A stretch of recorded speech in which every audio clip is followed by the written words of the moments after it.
Coming up, every now and again, I do an interview and I have this pinch me moment.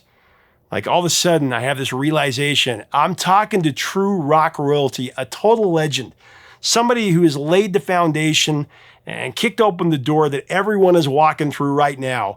And today, I'm excited to share one of those types of interviews. I've been excited to do this for a long time. He's arguably the greatest backing vocalist and one of the greatest bassists in hard rock history. He was a standard in the 70s and the 80s in a band that lit the world on fire. His band was so great, legendary bands were scared of him, especially when they were rookies and they opened for these guys on tour. Sometimes these iconic bands tried to sabotage them by messing with their equipment or their lighting, but it didn't matter. This band was so electrifying, nothing, and I mean nothing, could stop them. My legendary guest today tells the story of their magnificent debut album that changed rock forever. And he has some hilarious stories about their charismatic frontman and their atomic guitar hero. You're not going to believe this.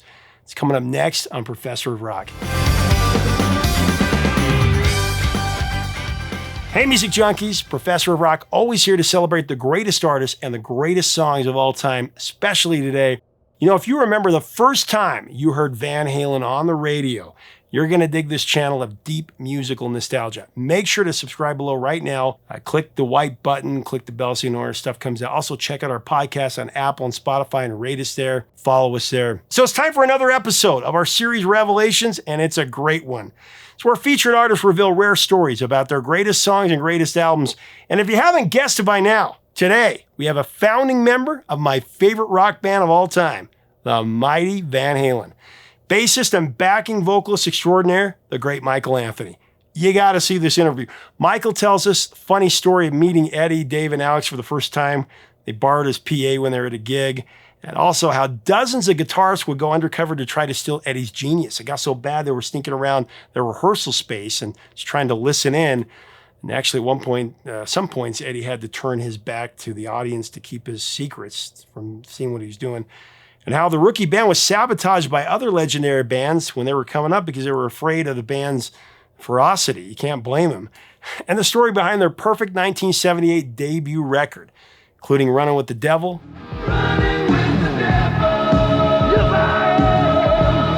Talking About Love, Jamie's Crying,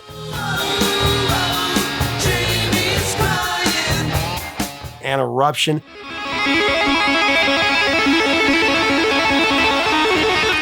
This one is a can't miss.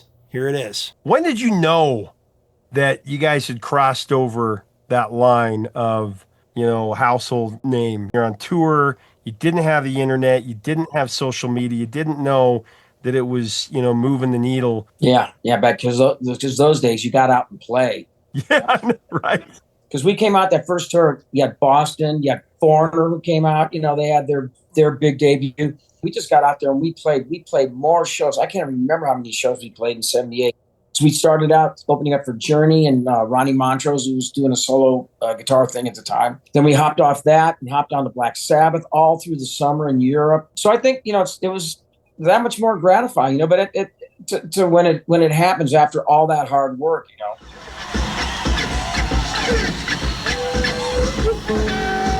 A lot of these bands that we were opening up for, the crowd, these bands, Ted Nugent would open up for him and he wouldn't even give us a sound check. And, you kind of got something going on, hey, turn their PA down half the volume of me and give them a quarter of the lights that they were, a lot of bands weren't, they were like, hey, just give Van Halen the bare minimum. But we used to always say, hey, you can hang one light bulb over the band and frick, that's all we need, baby. We're going to go out there and do our thing.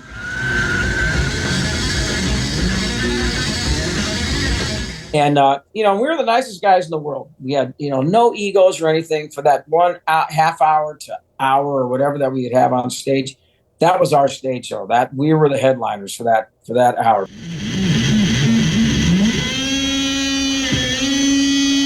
But to be fair, who the hell would want Van Halen to open for him? Yeah, I think they were a little scared. Like I remember one real quick story. We did a show.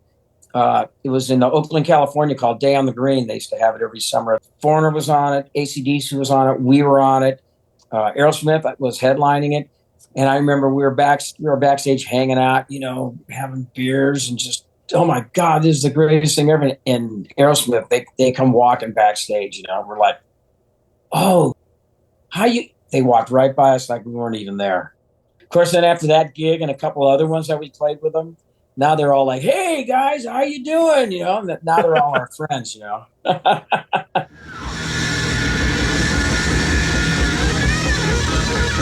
When you met with Eddie and Alex and Dave, I mean, they had been known as Mammoth, but they just changed to Van Halen, and it's a great story about how you first met them. They wanted to borrow your PA. Tell me about that. Yeah, I was playing in a band out of high school, playing in a band called Snake. Very original name there. Playing and singing. One of the drama teacher at the school that I had gone to, Arcadia High, would let me use. He had it was called a Voice of the Theater PA, really nice PA, but he would let me borrow it when we played gigs. And we happened to be opening up for Van Halen. I guess they did just change their name to Van Halen, maybe not quite a year before I met them when Dave joined the band. And we were playing at this theater in Pasadena at the City College. And they blew up their PA. Dave had a small PA and they blew it up. And Eddie asked me if they could borrow our PA. And, you know, I said, yeah, sure, go ahead, you know, because, I mean, I had heard of the band, Eddie and Alex. I'd seen them actually play before Dave was in the band. So I knew of them. You know, everybody kind of the circle of bands that are in the city. That's when Eddie was singing, right? Yeah, Eddie was singing. So I let them use the PA, and I remember after that gig talking to Ed, talking to him for a while after the show, just kind of shooting the shit. And I didn't know, but they were going to Pasadena City College. So was I. So then I started seeing them at college. You know, I didn't really know them, you know, or even really talk to them. But I'd see Alex coming from a jazz improv class, and I'd be going to the same jazz improv class at a different time. So I'd pass these guys at school. Yeah, that was the first time that, you know, that I actually had any kind of interaction with the guys. What stands out to you, you know, the first time that you auditioned about Eddie and Alex and Dave, each of them? My audition, Dave actually wasn't there. Eddie and Alex were there, and they were rehearsing this little garage, small little garage in Pasadena. And when I jammed with Eddie and Alex that first time, they were playing songs. They played some of the original stuff, and they were going through these time changes. And I'm going, whoa, what a trip. I mean, I kept up with everything that they were showing me, but they were different in that respect too. I mean, they were great players. Eddie and Alex were, you know, they really impressed me that, you know, they could play the whole live at Leeds side of the album, and Ed would be playing it note for note, you know, just as good, if not better than Townsend. But they were putting me through time changes, and I was really digging it because it was something new to me. I hadn't played with in a band before. And you had your work cut out for you when you joined, because you had like hundreds and hundreds of songs, covers, not only their own, but you were learning like 4 or 5 songs every couple of days. Yeah, they had like 300 plus songs. You know, I was like every day at rehearsal, I'd be learning. I mean, just cramming songs in, because we'd be auditioning for little clubs around the area. And then the first time I played at GUITARIST, first time I played 4 sets of like everything from Ohio Players to, you know, a couple of Van Halen original songs. Wasn't there also that you guys were playing Kool and the Gang covers, right? Yeah, you know, it's funny because we'd take some of their songs, and that was Dave was the guy who was really into, hey, let's wear spandex, let's wear, you know, this and the colors and the whole show. And Ed, Al, and myself, we were more like, hey, jeans and t-shirts, that's all we need to wear. But so Dave would be the guy going, hey, yeah, there's this song called Fop by Ohio Players. Let's play that. And we would play it, but we'd turn it and make it our own thing. And like horn parts, we'd just sing harmonies, stab harmonies at the horn parts and stuff.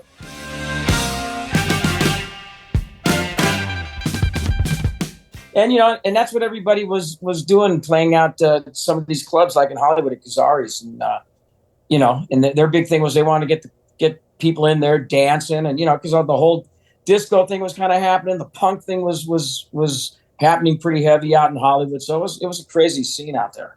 Well, you weren't going to be singing in the band, but when did the moment come where you started singing backgrounds and knowing that there was that magic between you and Eddie and the backgrounds? The first rehearsal at this girl's garage that and Dave was there. We actually played, and they had just written a song. They go, "We've just wrote this song called She's the Woman." I mean, way back, this is 74. And they asked me, they said, "Hey, you want, try singing the background part to it?" And, right before that, I'd been lead singing in bands that I was in and whatever. And I was thinking, oh God, I'm going to play bass and just not have to sing, and it'd be great. And so I sang the background to the song at rehearsal. And from that point on, I was learning all the background vocals in all the songs they were doing. She's the woman. She's the woman. Because Eddie basically sang the background vocals, but his range wasn't very high. And Alex, he would bark a couple of times because everyone would force him to sing if they needed it. But he wasn't really a singer. He didn't want to sing anyway. Yeah. But that was when I first started singing. And after that, it was like, okay, well, I guess I'm singing again. Okay, yeah, because you were a lead singer. You sang, a lot of bands, that you were in. Yeah, and I mean, I don't profess to be like the best lead singer. I'm decent, but singing backgrounds, that's something that, I've been told I've got a pretty distinct sounding voice. I think my favorite of all time, to be honest with you, is When It's Love, your background on that. Oh my gosh.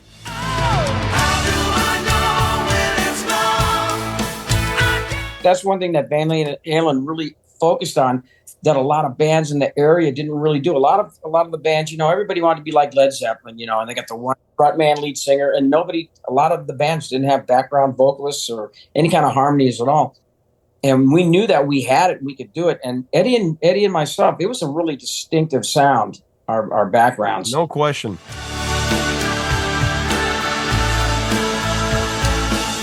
And so when we wrote, that was basically the one conscious thing that we would do when, coming up with the lyrics and choruses for songs, is that we wanted to have harmonies because, we could do them, and it sounded cool.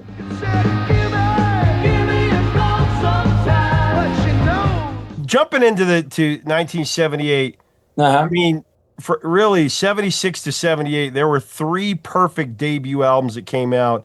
I don't even know if you could put some of the greatest bands of all time against these debuts. You guys, the Cars, and Boston, where every song was incredible. But going to 78 with self-titled Van Halen 1, Ain't Talking About Love. Tell me about that, what you remember, because I always read that was going to be like a punk rock parody. That You know what? I was just going to say that to you, because when Eddie actually came up kind of with the lick, it was kind of like a nod to kind of like punk, because punk rock, like the Ramones, you got 1, 2 chords and that's it, and they're just like na-na-na-na-na-na-na-na.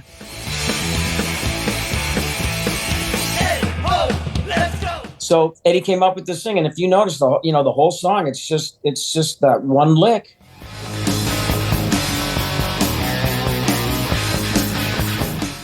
Throughout the whole song, it has no other kind of B section that takes you somewhere else, or whatever. And that's exactly why that song came out like it was. That was kind of like a nod to just a simple freaking, and it turned out great. It just shows you what you can do with 2 chords.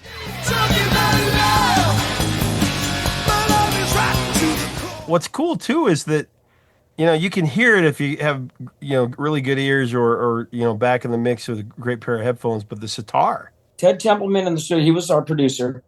It was an electric sitar. And if I remember, Eddie picked it up and he's like, oh my God, because the thing was like really hard to play. But it had a cool sound. And so he used it for the solo in that song.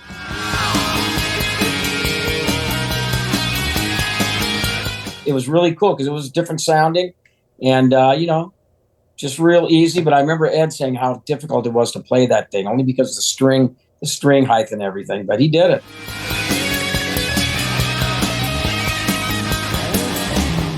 Well, Jamie's Crying. Tell me about that one, what you remember when you were putting that one down.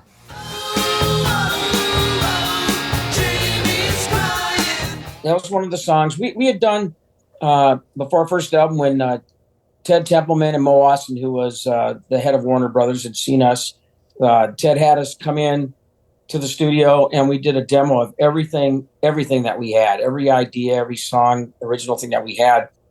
And we did the music in one day, did the vocals the next day, and that was it. And Jamie's Crime was one of the songs we actually had that song before. I think our first, right up to 1984, we were still playing bits and pieces of that demo tape that we originally did.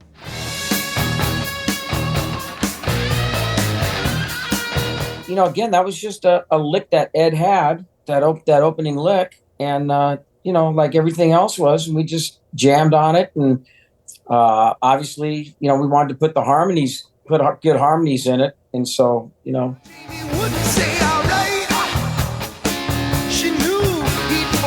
Years later in the 80s, when Tone Loc, he actually asked us for our permission to do that, and we were actually quite honored. He said, "Hey, that's cool, man. Listen to that. Listen to that opening lick. That's us.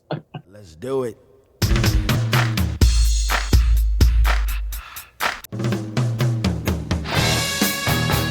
I mean, who would have known that, when you guys were creating that back in the 70s, that hip hop and rap, that it would be it was a huge hit.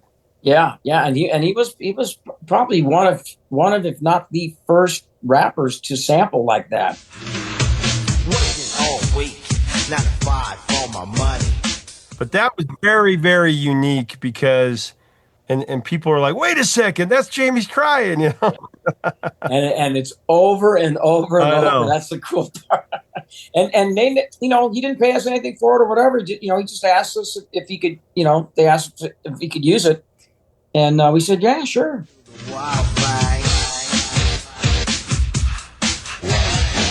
Honestly, the truth is, the label made most money off of that. Tone Loc didn't even make a lot, from what I understand in the market on it. I gotta tell you, Professor, the record company made most of the money for a good part of our beginning of our career. From everything.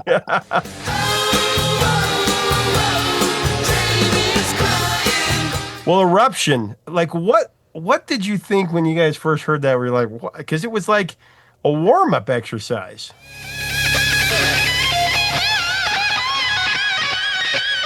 Ed used to play that when we played local shows and everything. He used to have, he just pieced it together. He started doing the hammer-out thing, which was not new.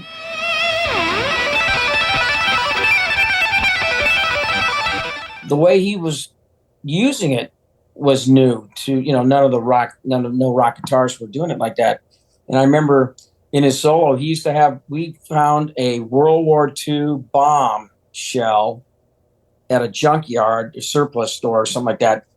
And we cut a hole and we put a shelf in it, and he put his little Echoplex in there.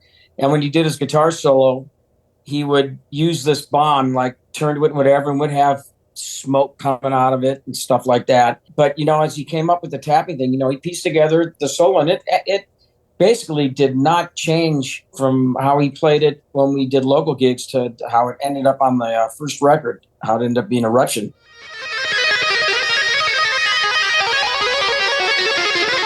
I remember that Dave would tell him, because we would have guitar players, there'd be friends of his that play guitar that would sit outside our little rehearsal garage and listen to us that we wouldn't even know. They'd be out there listening to what Eddie was doing because they knew that he had something going on that they weren't doing.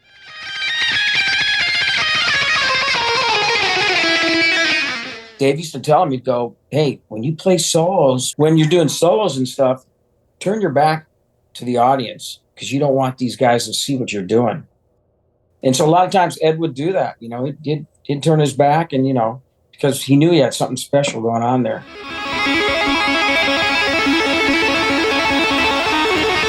Credit to Templeman for putting it on the, for saying you should put it on the album, because my understanding is it wasn't going to, and Templeman's like, that'd make a great addition, and it was perfect to put with You Really, Got Me.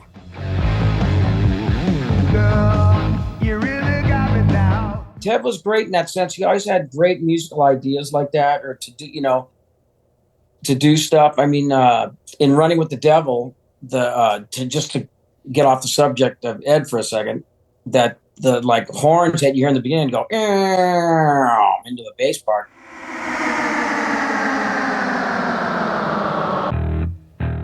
Those were like a set of about 7 or 8 little European car horns that Alex and I found in a junkyard.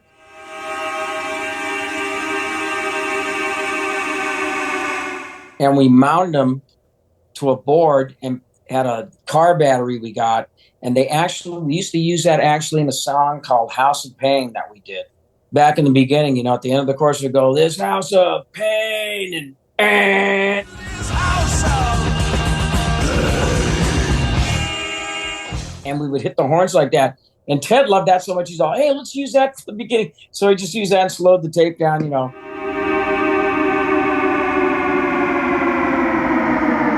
Ted was good at suggesting different things. I think he was, he saw something different in the band. And so, the more of these different sounding things we put in, it was cool.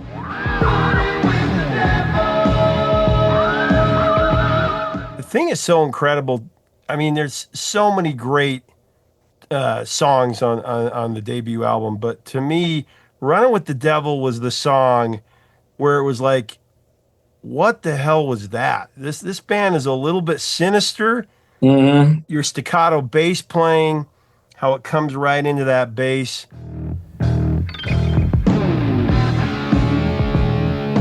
Of course, DLR, I mean, Diamond Dave just killing it as a vocal.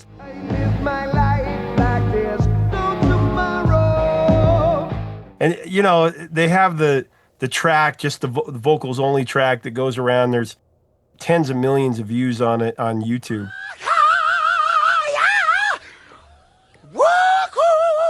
Oh, I've got an app where I can sample all these little whoos and ha's and mutes and stuff like that. I'm only gonna tell you one time. And you're just like, how the hell is he coming up with this stuff? He's just having a party.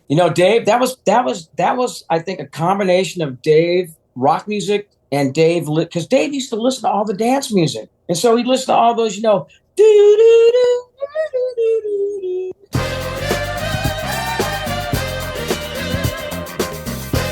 and he would incorporate it in songs. He'd get up there and he'd be dancing. He'd be kind of out of time. Dave didn't have the greatest timing when it came to like dancing or anything. That's part of what made him Dave.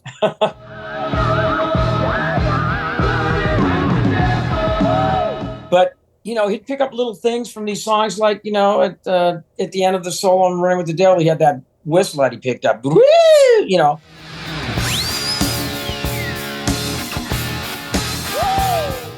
He would pick this stuff up from dance music, dance songs and stuff. It was kind of a cool little, not your typical front man getting up there and just doing the big rock pose and what a lot of the guys were doing. It was a lot different than what everybody else had going on.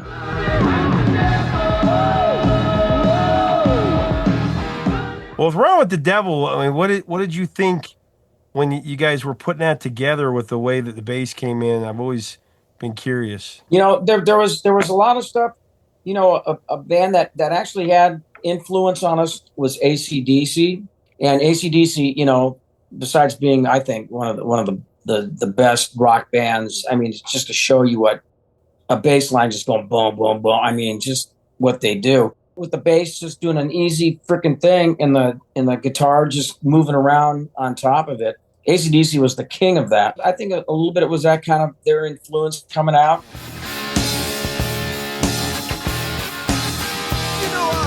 On our first tour, when we were touring in Europe with Black Sabbath in '78, we had one big tour bus that the band that we all rode on, and their AC/DC's Powerage album got us through that whole tour, man. That's all we listened to all day long riding in the bus, was all the AC/DC stuff. A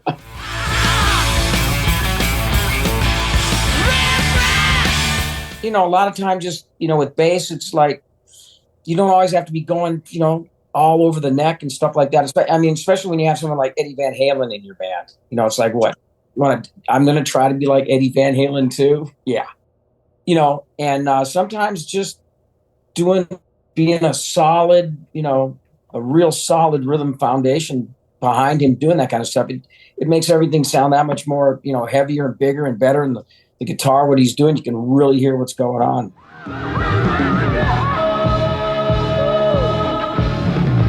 This was just part one. I actually got a chance to go in depth on every album with Diamond Dave, with Michael Anthony. So stay tuned for future installments. We're definitely going to have this. Thanks so much for watching. Leave us a comment about Michael Anthony and the mighty Van Halen, Eddie Van Halen. My favorite rock band of all time, just my personal favorite. What about you? What are your memories of these songs? What do you think about it? And make sure to follow us, our podcast. And until next time, 3 chords and the truth, my friends.